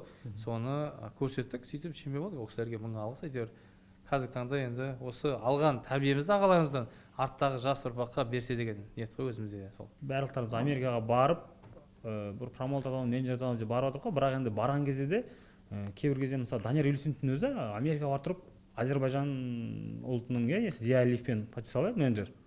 Енді білмеймін, сол себепті ма екен, мысалға кәдімгідей кәсіпқой бокс әлем чемпионы деген атаққа жету жолы ұзарып кетті негізінде. Әйтпесе деген енді Даниярдың боксын біз білеміз, ол өте мықты болды. Яғни Даниярдың артынан келетін мысалы қаншама Америкаға барып, мысалы қандай менеджермен қалай қол келісімшартқа отыру керек, промоутермен оған қанша ақша беру керек, өзі қанша ақша алу керек шамамен деген сияқты. Осылар жағы кішкене жетіп тоқтап кетсең, өйткені қысқасы енді бәрін айналып келгенде осы бөлісу деген тема келеді ғой. Кім қаяқтан қанша алу керек, қандай нәрсеге көңіл аудару керек? Жаңа айтып келіп жатсың ғой, боксшылар келіп жатыр, күтіп жатсын деп. Сол кезде күткен кезде мен жай ғана күтіп алып, одан кейін мынаған сен бар, сен мынамен жұмыс істейсің деп осы мықты менеджер деп айтып жібере алмаймын. Өйткені мен жай ғана оларды ұсыныс ретінде көрсете аламын. Бірақ айтамын, таңдау өз еркілеріңнен, қай промоутер, қай менеджер таңдасың, өз тағдырың деп. Өйткені ол тағдыр ғой, біраз бокстан кейін сол промоут компаниямен жүреді. Сол кезде ол промоутер немесе менеджер оған не ұсынады? Қағаз жүзінде контракт ұсынады Америкада. Бізде сол жүйені қалыптастыру керек Қазақстанға. Біздің іштегі Қазақстан боксшылар кішкене былай айтқанда сараң болып жатады ғой. Бір тамақ апарып, бауыр мен сен жұмыс істеймін дегенге бір тамақ алып бергенге риза болып, болды сонымен басын изейді кетеді. Ана жақта контракт жүзіне қараған жоқ. Сол үшін контрактты балаларға біріншіден контракт сұрау керек. Боксшы ең бірінші контракт қағаз жүзінде. Ол контракт ішінде нелер көрсету керек? Ол контракттың ішінде көрсету керек өз құқықтарын. Қаншалықты ана в основном контрактта болады. Оны контракт алған өзі түсіне алмаса тілде переводчик бар, немесе адвокатқа жүктесе болады, ол тиын тұрады деп ойлаймын. Адвокат саған бәрін андай жалпақ қарапайым тілмен айтып берді. Өйткені мен де оқыған кезде басын түсінбей қалғанмын. Сол үшін оны жаңағы менеджерға, адвокатқа жүктелсе, адвокат асықпай бірінші обязательно юристқа барып оқытып алу керек. Әрине, юристке оқыту керек. Ол саған айтып береді, сен мына жерде бізде былай болды, маған бірінші 4 раунд қойда мынанша сумма аласың, 6 раундта мынанша сумма аласың, 10 раундта мынанша сумма, 12 дегенде мынанша сумма, ар жағында жақшада тұрды телеканал деп. Телеканалдар басталады 50 мың доллардан уже арғы миллиондаған кете береді. Сол жерде мынаға дейін мынау стабильный алатын суммалар, а мына жақ уже сенің телеканал қанша саған контракт береді, 200 мың бере ме, 500 мың бере ме, сол жерде контракттың ақшасын аласың деген тұрады. Ол көрінбей тұрады, арт жағында тұрады. Көп мынаны оқыды, 12 раундтан кейін уже қырылып жүреді, 12 мың оқы, 12 мың доллар алатын едім, мына жақта 50 мың деп тұр ғой деп сонда. Сол үшін ақпаратты оқу керек, қандай жағдайда, қандай каналмен сондайларды. Одан кейін барып, сол алғаннан кейін оның асты жағында тұрады. Сен құқылысын осы алған суммаңнан менеджерға 20 немесе 33%-ға дейін көтеріледі. Соның ең енді 33 деген көп, енді оны көп адам енді аңқаулар ұрынбаса 20% беру керек. Ол жерден менеджер, ол яғни саған, сенің атың жоқ кезде саған ақша салып, сен ол менеджер егер саған жаңағындай Америкаға тура, мен қазір қазақшылықпен көмектесіп жатқан балаларға сол жұмыстың бәрін менеджер жасау керек. Сені күтіп алады, сен үйге орналастырады, машинеңді береді, тамағыңды береді, залға апарады, әкеледі. Ол жерде бар киімің бар, қолыңа орайтын, көяқта біздегінде бинт орай салмайды, спаррингке как положено тейп орайды. Ол тейптің бәрі ақша тұрады. Керек витаминдерің бар. Соның бәрін көмектесіп жүрсе, сол кезде сен жаңағындай көп ақша алған кезде, немесе бірінші екінші бойыңнан алған гонорарынан сол менеджерға 20%-ын берсең болады. Ол 20%-дан менеджер өзінің жаңағыдай матчмейкеріне бере ма, достарына бере ма, өзі біледі. Өйткені кейде болады, ана матчмейкер боксердің ақысына кіріп жатады. Негізі матчмейкер боксердің ақысына кіруге қажет жоқ, құқы жоқ даже. Оны менеджер немесе промоутер өздері өзара беру керек. Матчмейкер деген бапкерге қанша береді? Жаңағы менеджерға береді 20%, одан кейін бапкерге 10% береді. Именно бокс үйрететін бапкерге 10%. Одан кейін өзінің жаңағыдай физподготовка тренеріне немесе жаңағыдай 2%-пен келседі, немесе осы подготовкаға маған бір 5 мың, 10 мың долларға или 2 мың долларға дайындап беріп өзара келседі. Ол бокс тренер жеке онымен постоянно жүреді, ал жаңағыдай физподготовка тренер бірде-бір, бірде жоқ, оны ауыстыра береді. Сондықтан да оған жай ғана. Одан бөлек тағы да 2% Катман деген болады, Углда тұратын Катман өзінің 2%-ын алады Америкада. 2%-ын алады. Ол қозғалып кеткен адамдар ақшасын алады. Әрине, соның бәрін алады. Тегін ештеме жоқ жақта. Тренерға, өйткені профи боксерлар Америкаға келген кезде залға төлемейді олар ақша. Ол тек жаңағы тренерға береді 10%-ын. Тренер сол жақтан, сол залда істегендіктен өзінің келіскен залмен келіскен договор бойынша залға өзінің ақшасын береді, залға береді. Ол сондай жүйе қалыптасқанда ол жақта. Сол үшін бізде қазір Қазақстанда қарап тұрсаң, яғни бір боксшының артында бір 5-6 адам кемінде өз нәпақасын тауып жүр. Бізге де қазір кеше мысалы әуесқой боксқа кішкене орала кетейік, мысалы боксшыларға береді, тренерлер бүйтіп мақтау қағазымен қалып кетеді да. Негізі еңбекте тренерға да беру керек деп ойлаймын, өйткені тренерлер неге бір боксшыға жабысып қалады, жібергісі келмейді. Өйткені бала чемпион болады, балаға береді, жақсы алсын, бірақ бала да сол негізі сол жүйені қою керек деп ойлаймын. Алған қаражатынан 10%-ын немесе өз келіскен бойынша 20%-ын бапкеріне берсе деп ойлаймын. Сол кезде ғана кішкене жүйе орналады деп ойлаймын. Өйткені бапкер сонша еңбегін төгеді, бала жарты жолдан тастап кетсе, кетіп қалса, ауа кетті, үй семьясының бәрін. Олимпиададан кейін де мысалы қарасаң, бапкерлерді енді көбінше боксшылар шақырады да, кейбір отырыстарға, бастықтан, әкімдер сондайлар боксшыларға беріп отырады. Ал бапкерлер жасасын, дәмекен әруақ сияқты боксшылар бір берілмеген. Еңбек солардан, ол бапкерлер ол қарапайым ешқайда деп басын тыға алмайды, демей отырып қалады. Сол кезде де ойлаймын, қазіргі сол жүйені қойса деп ойлаймын, өйткені Олимпиадада несінде қарайған ақшалар алып жатады, машина алып жатады. 2 машинасын ба, Елдос Сметов қана жақ әйтеуір сол көріп қалды интернет желісінде. Өзі алған бірінші машинасын, екінші машина тренеріне бөлісіп жатты, өйткені бірінші тренері. Солай болу керек қой, үлгі мысалы солай болу. Ертең біздің қазаққа боксшылар солай болу керек деп ойлаймын. Өйткені көп бүйтіп жария етіп бер, жасырын еттім дейтіндер бар енді. Сен жария етіп бер, ертең артынан өскен ұрпаққа үлгі болады ғой. Мысалы Елдос Сметов істеді, ол мақтанып жатыр деп ойламаймын. Ол ертең бапкеріне үй берді, үй берді, машинасын берді. Өйткені енді бапкер болмаса ешкім болмай қалады ғой. Сол сияқты біздің боксшыларға соны алтын сырға айтайын, құлақтарына ертең бапкерлермен бөліссіндер, ертең аяққа тұрып алғаннан кейін өздері мұрындарын аспанға көтеріп сөйтіп ақша бола береді екен деп ойлап қалады. Ертең ол уақытша бәрі. Ертең боксында карьерасы біткен кезде түсінеді де ол нені. Сол үшін бапкерлерде еңбектерін бағалаған деп дұрыс деп ойлаймын. Орыстар айтады ғой, хочет уметь делиться деп, жаңағыдай бөлісе білу керек. Өйткені ол сен аспан салбырап түскен жоқсың, ол бапкер ешкім саған сенбеген кезде саған сеніп лап ұстады, сеніңмен бірге уайымдады, даже үйінде әкесі көрмеген қиыншылықтар бапкер қасында жүріп көрді ғой, былай қарағандашы. Бапкердің ол еңбегі зор. Енді мысалы біздің Қазақстандағы спортшылардың жағдайы, енді қарапайым халық енді Америкада жүргеніне, біреу шетелде жүргеніне қарап, бұлардың жағдайы доп уже, каждый гонорары мынанша деп елдің ақшасын санайды, жақсы көретін адамдар көп қой енді. Астында машинасы бар, басында бірнеше үйі бар, болмаса там мынанша подписчигі бар болған кезде ол жағдайлар былай ғой деп ойлайды. Ал негізінде сен өзің танитын спортшылар жағдайы атын атамасаң да жағдайлар жайлы хабардарсың ба? И жағдай деген нәрсеге не болу керек? Мысалы осы әлемдік аренада елдің туын көтеріп жүрген жігіттерге қандай жағдай болу керек? кәсіпқой бокста жүрген боксшыларды мен теріп айтсам да болады. Геннадий Головкин, Бейбіт Шүменов, сол кісілер ғана ақшасы дейді ойлаймын. Жәнібек енді бір 400-500 долларға шығып қалған шығар. Ата оны жаңағы біздегі ана қазақ сондай ғой, ақшасын санау құмармыз ғой. Ой, Шафқат мынанша алыпты, Жәнібек мынанша алыпты деп. Бірақ ол нақты сумма тигенмен де жаңағыдай налогі бар, беретіні бар, бөлісетіні бар, сонымен кішкене тиын тебен қалады. Бірақ енді қалған боксшылар енді білмеймін, ақша тапты деп айта алмаймын, үйде алды деп. Енді әуесқойда жүргендерді қоспай ақ қояйын, олар енді жағдай шүкір жақсы, өйткені үкімет тарапы, спонсоры бар, елде болып жатқандықтан оларда жағдай жақсы деп ойлаймын. Ал кәсіпқой бокста мен әлі айта алмаймын, мынау боксшы мынанша ақшаға қол жеткізді деп айтарлықтай жаңағы үйін алып, нәрсесін алып, былай айтқанда рахат өмір сүруге әлі жете қойған үлкен бір компаниялар ашып, Иә. ешкім теріп айта алмаймын, өйткені әлі ешкім ондай дәреже жеткен жоқ. Генадан басқа жаңағы Шүменов, Бейбіт. Енді біз мысалы мынау Мадияр, енді әрине әр спорттың, әр кәсіптің өз кухнясы бар ғой, кухня деп айтамын. Қарапайым халық білетін жағы мынау да енді. О, телевизор төбелесі, там ұтқаны, бірақ оның сыртында за кулисами дейді ғой, жаңағы енді ауруы бар, оның жағдайы жоқ болып қалуы мүмкін. Жерге тамақ таппай жүрген спортшыларды естідік те, көріп жатырмыз, біліп жатырмыз. Енді сол вообще бұл қолда подкасттың ашылу себебі сол болған. Енді жылдырағанның бәрі алтын емес дейді ғой, жаңағындай.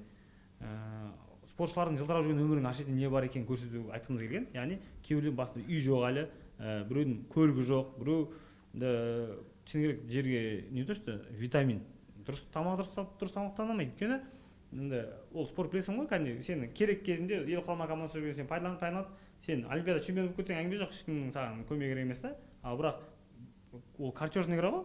Бәрі 1000 боксшы 1000 олимпиада чемпионы болмайды. Болмай қалғандар не телеохранитель болмаса не телеохранитель болып кетіп отыр.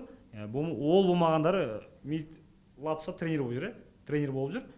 Тренерлықтың өзінде де енді мен ойлаймын, бірақ бір жағдайын жақсартып алғандар да бар, но жағдайын әлі шамалы екен жігіттер көп та енді.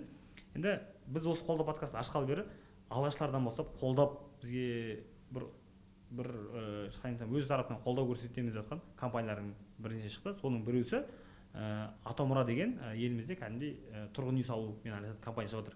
Ол да айтып отыр, оның басының басшылығы Данияр дейтін ағамыз. Айтты, жігіттер, мен енді бір федерация сияқты нәрсені бір қолдайтындай бір көлемде емес шығар, бірақ действительно егер сендер мына спортшыдан бір шығады деп сендер оған сөз берсеңдер, сендер өз тараптарынан көмек қолдау көрсететін болса, мен өз тарапынан жаңағы қолдау көрсетейін деген ниет білдіріп отыр да. Мен енді Атомұра компаниясын өзім жеке білемін. Мысалы олар действительно қазір енді елдің бәрі мысалы Әл-Фарабидің бойынан жағдай ала беретіндей жағдай жоқ. Биай группадан бәрі енді қымбат деңгейдегі үйлерді алуға көбінің жағдайы жоқ қой енді. Бірақ сапасы жағынан олардан кем қалмайтын қалаға жақын жерде орналасқан Атомұраның жаңағыдай үй құрылыстары бар да. Енді алдағы уақытта бізді көріп отқан спортшылар бар, боксшылар бар. Енді бізді қолдап отқан компания бізде қолдап өз тарапымыздан айтқымыз келеді. Достар, бауырлар, спортшылар, боксшылар, егер үй аламын дейтін болсаңыздар, Атомұра компаниясын мен сіздерге бір ұсынуым келеді. Өйткені действительно біздің елдегі спортшыларға немқұрайлы қарамай, өз тарапынан сондай бір жылы сөздерін айтып отыр. Және де өзім жеке сол компанияның салған үйлерін көргем. Действительно сапасы өте жоғары. Сол так, бұл андай не ретінде өз тарапымыздан бір ответ ретінде. Бияйсіз ма? Конкуренция. Иә. Иә. Бияй деп тастаймын. Айнұр Рахымбаев негізі. Кесіп тастамай ма? Жаңа жер кесіп тастамай ма? Да? Иә. Қысқа қойса? Иә. Оны қысқа қойса.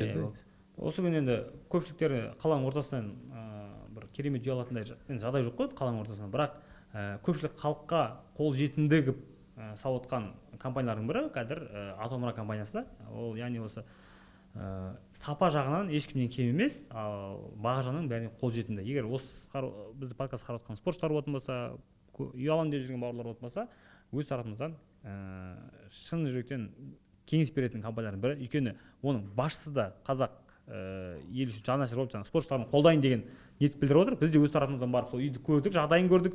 Енді біз де жарнамаламас бұрын көзіміз жеткізейік дедік. Қарасақ шынымен де енді сапалары өте жоғары енді. Америкадағылардың кем емес, үйлердің сапасы. Сол үшін осындай елімізде спорт қолдайтын ағаларымыз бар да, мен қазір ойлаймын, қазақ боксы да, қазақ спорты әлде дамитын болады. Енді бізде қолда подкастта андай бір критика үшін емес, бұл жақта енді сын түзелмей, мін түзелмейді дейді ғой жаңағындай. Біздің елімізді жамандап жатқан жоқ, бұл жақта енді ауру жасырсаң өлім әшкерелейді дейді ғой, жаңағыдай кемшіліктерді айту керекпіз. Біз айтпасақ кім айтады оны? Бәрі күшті берсек те болмайтынша. Бірақ енді біздің ойлап қалмасын, бізде тек қана проблема айту үшін келді. Бізде ойындар да бар. Саған арнайы бір жеке ойынымыз бар өзіміздің. Сол ойынға дайын бол дейсің ғой. Иә, дайын бол. Қысқасы ойын қызық болайын деп тұр қазір. Яғни сен кәсіпқой боксшысың, сценарий жазып қойды. Иә, кәсіпқой боксшысың, кәсіпқой сенің саған ұнайтын елімізде кәсіпқой сүйікті боксшыны табайық. Бірінші Жәнібек Әлімхан, мен айтамын аттарын, сен өзің соның ішінен танып тұрасың ғой. Жәнібек Әлімханұлы, Мейірім Нұрсұлтанов. Мейірім Нұрсұлтанов, Данияр Елеусинов. Мейірім Нұрсұлтанов, Али Ахмедов. Мейірім Нұрсұлтанов, Бейбіт Шүменов. Мейірім Нұрсұлтанов, Исақ Бербаев. Мейірім Нұрсұлтанов, Жанқош Тұраров. Мейірім Нұрсұлтанов, Қанат Ислам. Мейірім Нұрсұлтанов және Геннадий Головкин. Геннадий Головкин. Мейірім Нұрсұлтанов финалист. Былай қарағанда бір шамасын шайып өтті ғой. Еңбекке қарай. Мейірім Нұрсұлтановтың бұл жақта артықшылар бір айтып кетсең болады енді. Не үшін Мейірім Нұрсұлтанов бір шамасын енді сенің рейтингіңде, жеке рейтингіңде Мейірім Нұрсұлтанов бәрін. Енді ең бірінші сұраққа Мейірім мен Жәнібек деп қалды ғой. Жәнібек Аллаға шүкір чемпион, құттықтаймыз. Бірақ Мейірім де одан кем емес. Қазір екеуін бүйтіп, екеуі де қазір Жәнібекте 2 пояс бар, Мейірім сол 2 поясқа претендент негізінде.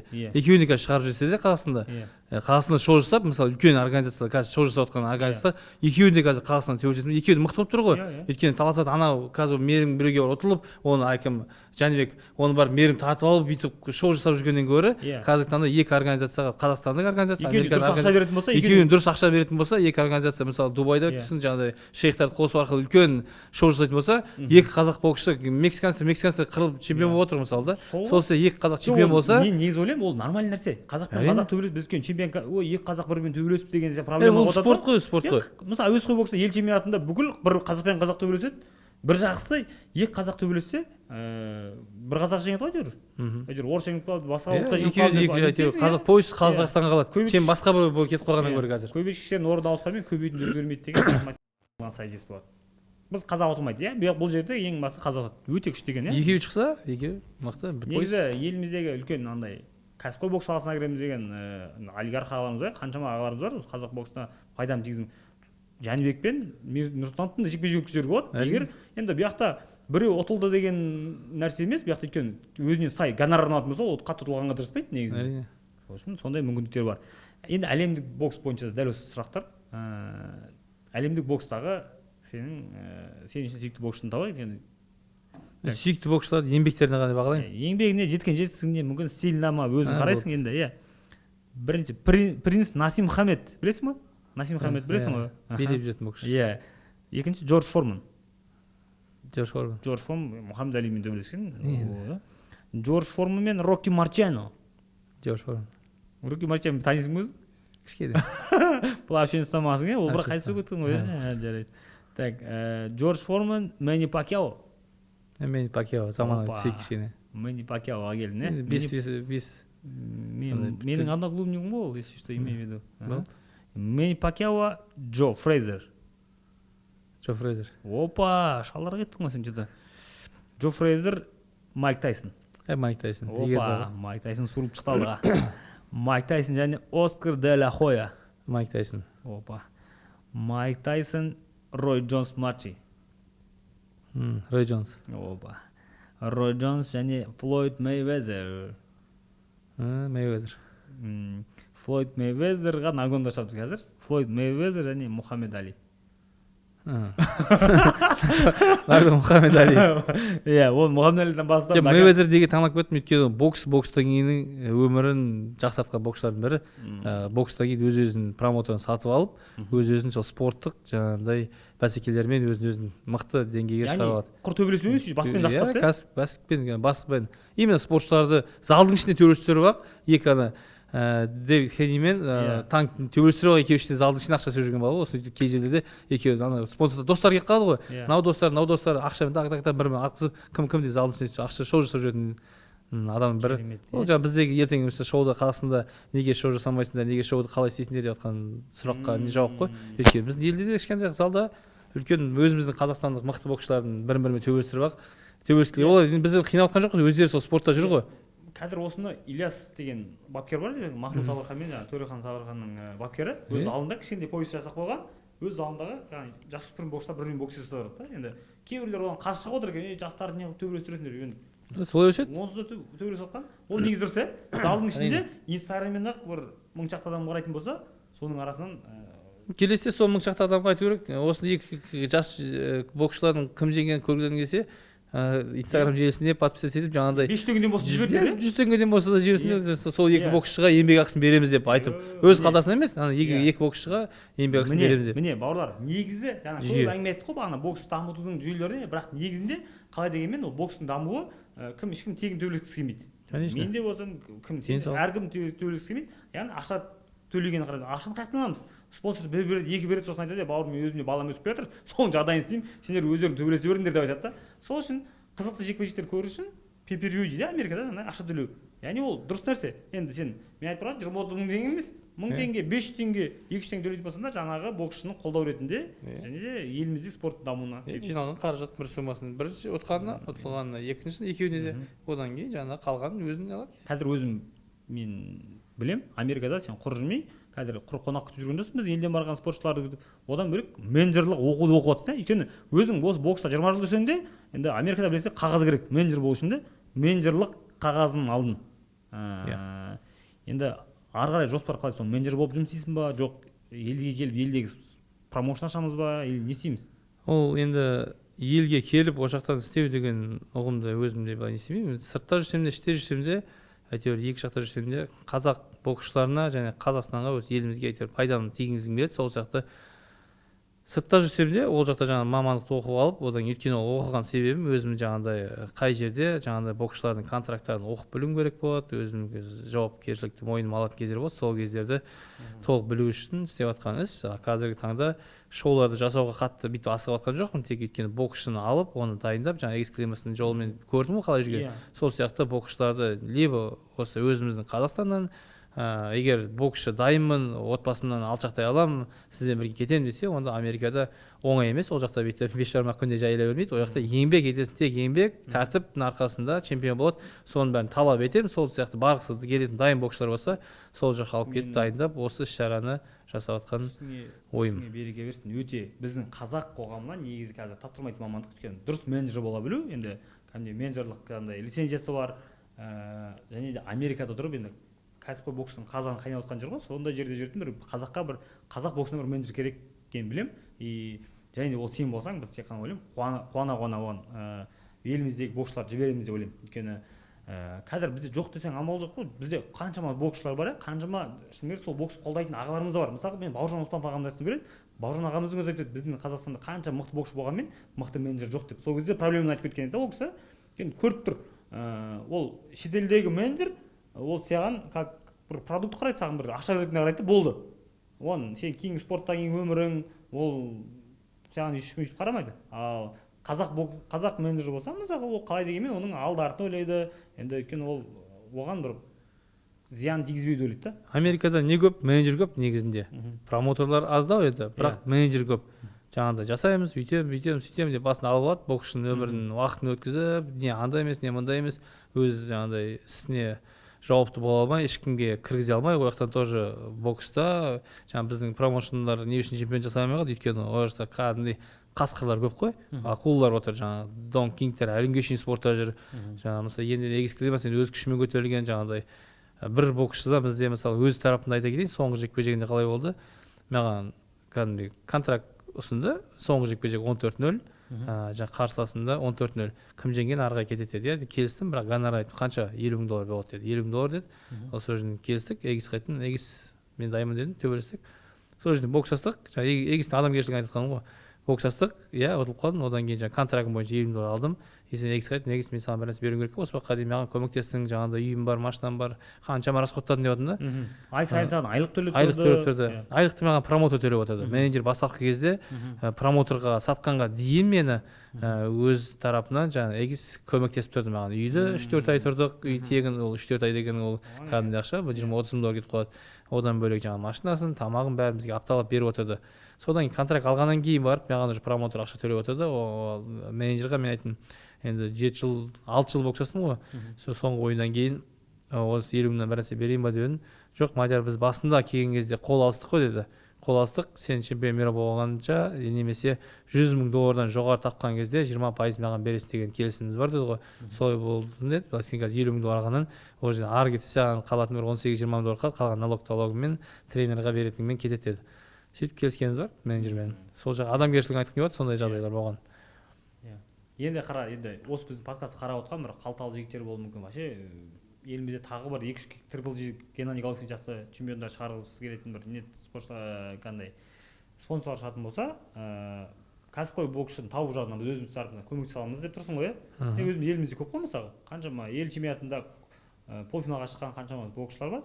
Олардың көпшіліктері жаңағы кәсіпқой боксқа Америкаға аттанғысы келеді, бірақ оған жаңағы виза жұмыстары бар, самолеты бар, оның тұрыш басқа уақытта енді дұрыс промоутер тапқанша бізде енді жаңағыдай оған бар ғой, өзім бокс жасаған кезде бір-екі қалталы аға, өзім бокс жасаған кезде 2-3 жылдары 2017, 16-ларда уже 7-8 бой өткізгенде қазақстандық бір-екі осындай өзің сияқты айтып ұсынып барған бір-екі спонсор кісілерге.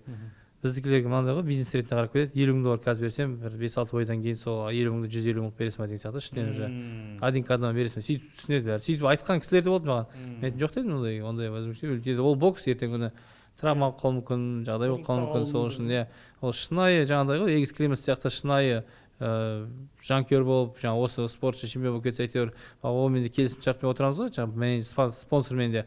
Өйткені бала чемпиондық жаңағыдай үлкен дәрежеге шығып кетіп жатса, қазіргі таңда бастапқы кезде спонсор болатын жағдай болса, Америкаға жіберіп қолдау көрсетіп, ар жақта өзім бармын ғой, сөйтіп қолдау көрсетіп, жаңағыдай қаражатын пока үлкен дәрежеге жеткізгенше қолдаймын дейтіндер болса, онда былай айтқанда шынайы көмек болу керек қой. Егер чемпион болып жатса бала, әрине бізде ол кісілерді бастапқы көмегін ескеріп, жаңағыдай келісім шарт бойынша, өйткені бұл бизнес, береміз. Егер жоқ, былай шынайы жанкүйер болып спонсор боламын десе, онда мархабат қой. Енді мен жаңағыдай енді ел андай жоқ болса амал жоқ дейді ғой. Енді мен мемлекеттік менде қолдауым жоқ, менде бір астына бір үлкен мемлекеттен маған ақша бөлініп жатқан жоқ, бір үлкен бір спонсорым жоқ осы күнге шейін. Бірақ мынандай бір кішігірім нәрсені өз командамен бірге қолға алып отырмын қазір. Яғни қазір елімізде андердог дейтін сияқты бір үлкен бір нелер бар, рекламный агентство сияқтылары бар. Яғни спортшыларға спонсор топ береді. Яғни бірінші болып спонсорға олар қаяқтан іздейді? Олар біріншіден бар букмекерский мен Олимп деген сияқты жаңағыдай букмекерлік бар, казино ойындары бар, яғни қазір білесіздер, қазақ жастарының көпшіліктері осындай Олимпет болмаса жаңағы букмекерский там қандай 1xbet деген сияқты нәрселермен спонсорство жаңағыдай контрактқа тұрып жатыр. Және де жаңағы андердог дейтін рекламный агентство сондай спонсор алып берген себепті өзінің долясын алады. Сөйтіп Егорда жаңағы спортшыға спонсор топ беріп отыр. Бірақ енді ол спортты дамыту арқылы бір жақ жастарымызға көмектессе, бірақ миллиондаған жастарымызға зиян тиіп отыр. Өйткені олар кәдімгідей сол себепті қазір казинодан шықпайды, асыл бөліп қойғандар қаншама. Енді Руслан Берденов ағамыз осы тақырыпты көп қолдады. Оған дейін жаңағы көптеген ағаларымыз қолдаған болатын, осы көтерген осы мәселені. Бірақ қазір спортқа конкретно кіріп бара жатыр. Олардың бір бетке ұстар нәрсесі, біз спортқа көмектесеміз, біз конкретно болды, спортқа көмектесеміз, біз Қазақстанның зиянымыз жоқ деп ойлайды да, бірақ 1xbet рингтің ортасына да қойып қояды, жаңағы MMA саласындағы спортшылардың үстілерінің бәрі 1xbet, там Олимпет, сондай нәрсе қолдап отыр. Енді мен өз тарапынан, мен жалғыздың шаңы шықпайды десетін болатын шығар, бірақ мен де өз тарапынан осы қолдау проектісін аштым, подкастын аштым, осында спортшылар шақырамыз, кімге қолдау керек екенін білеміз ғой енді. Яғни кімнің ел спортына пайдасы тиеді, кімнен чемпион шықпады деген спортшылар шақырып, көпшілік жаңағыдай Олимпетке жаңағыдай намазхан жігіттер ғой, діні бар жігіттер, Олимпет букмекерская реклама істегісі келмейді көпшілігінде, бір амалдың жоқтан сөйтіп істеп жатыр да, сондайларға контракт істеп жатыр. Енді оған аналог дейді ғой жаңа, оған жарайды, ол болмаса мынау вариант бар дейтіндей вариант жоқ екен қазір елімізде. Сосын біз өзіміздің тарапымыздан қолдау подкастын ашып отқан себебіміз ол. яғни осыны көріп отқан бизнестегі ағаларымыз болса да өз тарапынан бір спортшының бір тамағын көтеретіндей, бір спортшының мүмкін жатағудың жол күресін көтеретіндей бір спортшылар шығатын болса, біз өз тарапымыздан сол спортшыларға қолдау көрсетсек деген ниетіміз бар. Яғни біз тарапымыздан, яғни спортшылар тарапынан оның компаниясы болса, сол компаниясына жарнама алып береміз.